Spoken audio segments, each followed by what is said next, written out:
Ibu sebagai kepala sekolah berkaitan dengan pengambilan keputusan di sekolah dalam kasus-kasus dilema etika atau bujukan moral begitu Bu. Kami akan mewawancarai Ibu tentang hal tersebut, meminta sedikit waktunya dan sedikit pengalamannya, berbagi pengalaman kepada saya begitu selama Ibu menjadi kepala sekolah di sekolah ini begitu Bu. Silakan Bu Rika, yang mana apa yang ditanyakan, apa Ya. yang ditukar pengalaman kita ya? Ya, saya mulai Bu ya wawancaranya. Selama ini bagaimana Ibu dapat mengidentifikasi kasus-kasus yang merupakan dilema etika atau bujukan moral itu? Kalau itu biasanya di dalam kelas saya ikut mengajar, jadi saya mengalami sendiri. Yang saya lihat ada satu anak, namanya disebut saja namanya Adian. Adian itu dia selalu yang nomor satu mau, dia yang mau, dialah yang terhebatnya. Kalau ada anak yang lain lebih hebat dari dia, menangis, takkan dia, pokoknya dia yang mau nomor satu tuh. Untuk mengatasi itu kami cari apa penyebabnya yang membuat Adian seperti itu. Akhirnya kami panggilan wali murid yang datang karena ibunya. Dari juga kami tahu bahwa Adian itu adalah anak lelaki yang sangat diharapkan ternyata. Dan dua kakaknya dengan Adian itu jalannya jauh. Kakak udah kuliah, berarti 17 tahun ya. Adian baru TK. Jadi Adian di dalam rumahnya itu termasuk anak kesayangan, bahkan cucu kesayangan. Kedua kakaknya ini selalu mengalah, dan pokoknya jangan sampai Adian itu kecewa, jangan sampai kecewa dan menangis. Akhirnya itulah kebiasaan yang selalu dinomorsatukan, terbawa lah sampai di sekolah. Jadi Diistimewakan gitu ya, itulah bagian tadi. Jadi karena dia diistimewakan, makanya dia di sekolah pun maunya selalu diistimewakan juga. Itulah yang kami dapat. Jadi itu kan apa mengenai Adian sampai seperti itu. Jadi bagaimana Ibu menjalankan pengambilan keputusan tersebut terkait kasus-kasus yang sama-sama benar gitu. Jadi akhirnya lanjut Adian ya. Iya. Jadi karena Adian seperti itulah latar belakangnya di rumah, anak kesayangan, adik kesayangan, dan selalu nomor satu. Tetapi karena di sekolah kan banyak kawannya, semuanya pengen terhebat juga. Akhirnya kami bermilah dengan ibu-ibu yang lain, dengan dasar apa yang kami dapat dari ibu itu tadi. Akhirnya kami mengambil kesimpulan bahwa Adian di rumah, terutama ibunya harus memberi pengertian juga. Di sekolah pun iya, memberikan pengertian dengan Adian bahwa semua anak di sekolah ingin pintar, ingin yang terhebat. Jadi tidak boleh hal ini itu harus ikuti peraturan di sekolah. Harus tidak mau yang selalu maju nomor satu, selalu tidak boleh. Harus kalau memang hebat, semuanya harus hebat juga. Kita harus mengikuti peraturan, itu mengetahui bahwa kawan juga wanita tidak boleh merajuk, nangis, nanti. Jadi langkah-langkahnya seperti apa Bu kira-kira menangani kasus tersebut? Langkah-langkah ini bahwa Adian harus mengikuti, kan setiap pagi ada kata tertib di sekolah, harus antri menunggu giliran, harus menolong sesama remaja ada. Jadi kalau toh pembagian tugas, Iya. dia mau duluan juga, kan tidak bisa seperti itu. Terus mau masuk lokal sudah baris di luar, mau nomor satu juga tidak mungkin juga, karena waktu berbaris tidak selalu dia bisa di depan karena kadang-kadang lambat datang. Dikasih pengertian itu akhirnya berkuranglah. Tahap-tahapnya dari kecil ke kecil itu tidak ada perubahan. Ya. Jadi hal-hal apa yang selama ini merupakan yang dianggap efektif dalam menangani kasus seperti ini?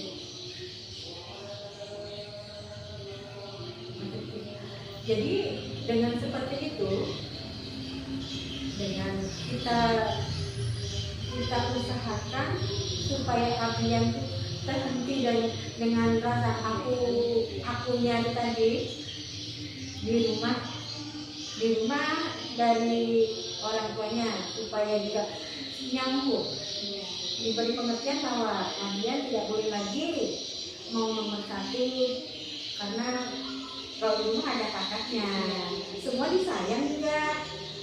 Kalau di sekolah kawannya banyak, semuanya tidak mau pintar, semuanya mau sayang guru. Jadi otomatis lah tidak boleh aku dulu datang, tidak boleh egois ya. Berarti Pelan-pelan kasih pengertian. Berarti itu komunikasi, ya, komunikasi dan kerjasama dengan orang tua Ya. di rumah tetap diberikan pengertian, juga di sekolah. Iya, nyambung. Kalau tantangannya kok dalam menyelesaikan kasus seperti ini? Tantangannya sebelum kami memanggil orang tua, was-wasnya takut. Nah, jangan-jangan orang tuanya tak terima anaknya dipermasalahkan seperti itu. Itu tantangan yang ada dalam diri kami itu seperti itu.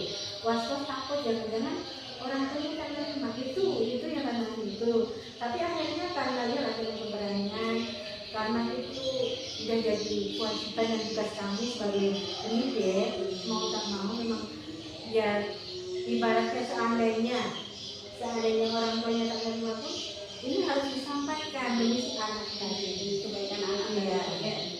Kalau untuk menyelesaikan kasus mengambil keputusan dalam kasus-kasus seperti ini, apakah ibu ada jadwal-jadwal tertentu begitu, atau ada prosedurnya begitu, atau langsung pada waktu itu di tempat langsung diselesaikan?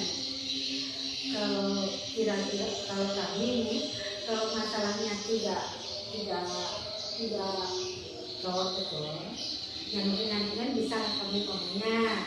Anaknya tadi selain kecil-kecilnya anak tuh berebut mainan, ya berebut kegiatan tugasnya tuh berebut ini punya aku dulu itu kecil ya, itu bisa kami tangani langsung. Sudah anak ditangani, nanti kami bilang juga dengan ibunya, wali muridnya yang menyebut bahwa tadi anak begini, soalnya kalau dia dijelaskan kadang takut salah paham. Ibunya jadi bisa kami langsung selesaikan dari itu sampai pada waktu pulang sekolah. Kita stop dulu orang tuanya. Tetapi kalau kira-kira memang agak gawat bagi kami itu, terpaksa kami runding dulu dengan diskusi dulu sebentar dengan ibu guru, baru besok kita laksanakan penyelesaian itu atas dasar keputusan bersama kami tadi. Jadi tergantung kasusnya Ya, kalau ringan bisa langsung di tempat, ya. kalau misalnya agak berat kita ada Diskusi tahapan-tahapannya. dulu, Jadi adakah seseorang atau faktor-faktor yang selama ini mempermudah ibu dalam mengambil keputusan? ada. Memang ada ibu-ibu kami yang selalu ada di dekat kami, selalu support. Itulah kekuatan. Kekuatan ya, kebaikan semuanya. Ya. Setelah kita ngobrol ini, ibu berbagi pengalaman ini, kira-kira apa hikmah pelajaran yang bisa diambil? Hikmahnya kalau saya sederhana tapi bermanfaat bagi kami, yaitu bahwa kita tidak bisa sendiri, kita harus bersama, kita harus ada kerjasama. Baik saya dengan ibu guru dan wali murid. jadi nyambung. Iya. Anak pun terpantau akhirnya. Iya. Alhamdulillah. Terima kasih banyak Ibu telah berbagi pengalaman, telah dipakai juga waktunya sedikit ini. Terima kasih banyak Ibu ya. Kalau begitu ini sudah selesai juga sepertinya wawancaranya. Saya mohon izin dulu. Assalamualaikum.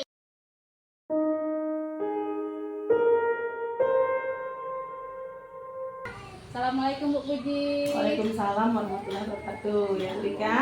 Apa ini Bu? Alhamdulillah baik. Bu Rika gimana? Alhamdulillah sehat. Jadi maksud dan tujuan saya ke sini Bu, yang pertama mau silaturahim dengan Ibu.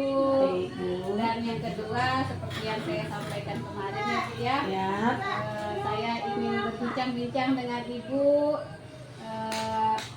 Ingin bertanya tentang pengalaman Ibu sebagai kepala sekolah dalam hal pengambilan keputusan di sekolah ini. Kiranya mohon berkenan ya Bu ya berbagi pengalaman dengan saya. Siap, insya Allah.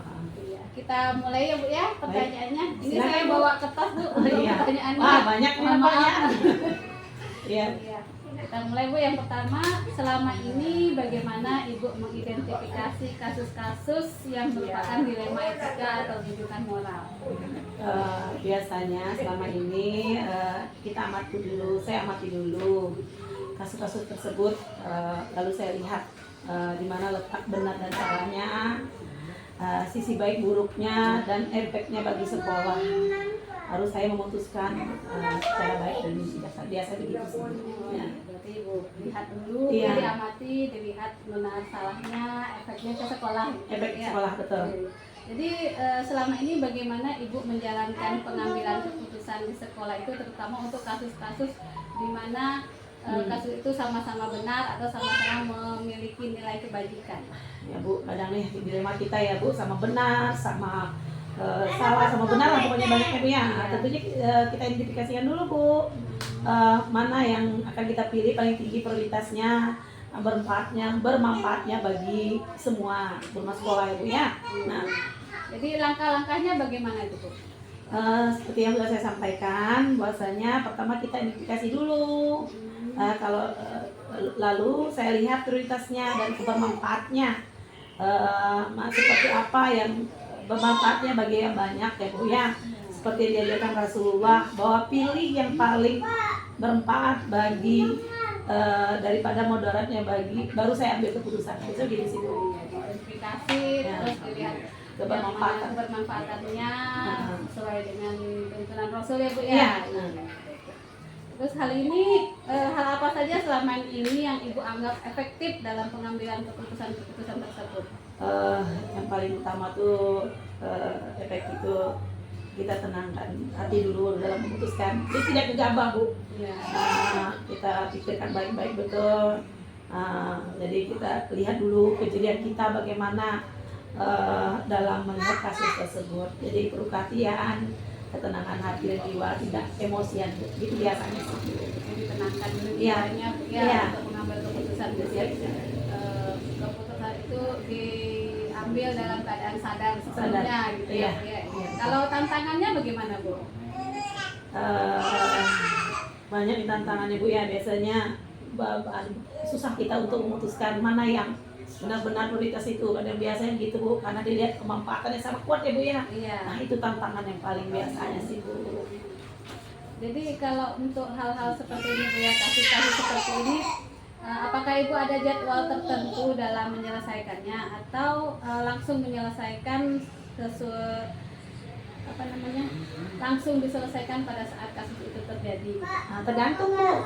Misalnya jika saat itu kita lakukan atau kita lakukan penjadwalan. Misalnya prioritasnya kita lihat dulu. Tapi kalau misalnya saat itu bisa kita ambil keputusan langsung, bisa jadi juga kita lihat situasinya. Biasanya begitu sih Bu. Tergantung situasi Tergantung, ya, ya. kondisional. Adakah Bu seseorang atau faktor-faktor yang selama ini mempermudah Ibu dalam memutuskan kasus-kasus seperti ini? Dalam menurut pengalaman saya yang sudah saya lakukan sebelum-sebelumnya Bu, saya selalu meminta pertimbangan pada yayasan sih Bu. Ya. Menghadapi kasus seperti ini pernah itu saya lakukan, langsung saya akhirnya yayasan ambil alih dan memberikan keputusan yang terbaik. Itu yang pernah saya rasakan. Nah, kita di Asia ya Bu ya. Bisa begitu ada pimpinan kita lagi, pimpinan daerahnya. Kita letakkan atas Iya. gitu ya. Iya. Lagi berkolaborasi Iya. tadi. Baik Bu, kalau begitu setelah semua yang kita obrolin tadi ini Bu, kira-kira pelajaran apa yang bisa kita petik untuk obrolan kita hari ini?